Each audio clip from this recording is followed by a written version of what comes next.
Film ഗാരേജിന്റെ ഇന്നത്തെ JSK box office റിപ്പോർട്ടുകളിലേക്ക് ഇവർക്കും സ്വാഗതം. സുരേഷ് ഗോപി സിനിമ ആ സിനിമയുടെ ആദ്യ വർക്കിംഗ് ദിവസം അതായത് തിങ്കളാഴ്ചയിലേക്ക് എത്തപ്പെട്ടിരിക്കുകയാണ്.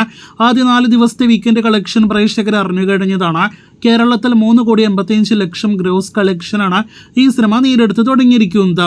Janaki V versus state of Kerala എന്ന സിനിമയുടെ 5ാം ദിവസമായ ഇന്നത്തെ കേരള ട്രാക്കിങ്ങും ഇതുവരെയുള്ള 5 ദിവസത്തെ എസ്റ്റിമേറ്റ് റിപ്പോർട്ടുകൾ നോക്കുമ്പോൾ തന്നെ സിനിമയുടെ വെർഡിക്റ്റ് എല്ലാം തന്നെ ഉറപ്പിക്കാൻ സമയമായി എന്നാണ് നാം മനസ്സിലാക്കുന്നത്. ഇന്നലെ ഞായറാഴ്ച ഇതേ സമയം 60 ലക്ഷത്തോളമായിരുന്നെങ്കിൽ ഇന്ന് 18 ലക്ഷത്തിൽ പരം രൂപ മാത്രമാണ് കേരള ട്രാക്കിംഗ് ഗ്രോസ് ആയിട്ട് സിനിമയ്ക്ക് വന്നിരിക്കുന്നത്.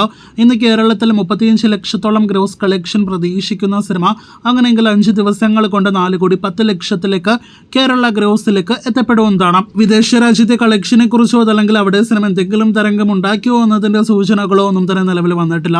എന്തായാലും 5 കോടിയിലേറെ വേൾഡ് വൈഡ് ഗ്രോസ് സിനിമ 5 ദിവസങ്ങൾ കൊണ്ട് നേടിയിട്ടുണ്ടെങ്കിൽ തന്നെ സിനിമ തിയേറ്ററുകളിൽ ഇപ്പോൾ തന്നെ പരാജയം ഉറപ്പാക്കിയെന്ന് നിസ്സംശയം പറയാം. സിനിമ 2022 ഷൂട്ട് ആരംഭിച്ച് പല ഘട്ടങ്ങളിലായിട്ട് പല ഷെഡ്യൂളുകളിലായിട്ട് ഷൂട്ട് ചെയ്ത മലയാളം സിനിമയാണ്. അത്യാവശ്യം ബഡ്ജറ്റ് എല്ലാം തന്നെ ഉണ്ടെന്ന് കരുതപ്പെടുന്ന JSK അങ്ങനെ തിയേറ്ററുകളിലെ പരാജയമായി മാറിയിരിക്കുന്നു. അപ്പോൾ കാത്തിരിക്കൂ സുരേഷ് ഗോപി സിനിമയുടെ ഫൈനൽ വരെയുള്ള കളക്ഷൻ കൃത്യമായിട്ട് അറിയുവാനായിട്ട്.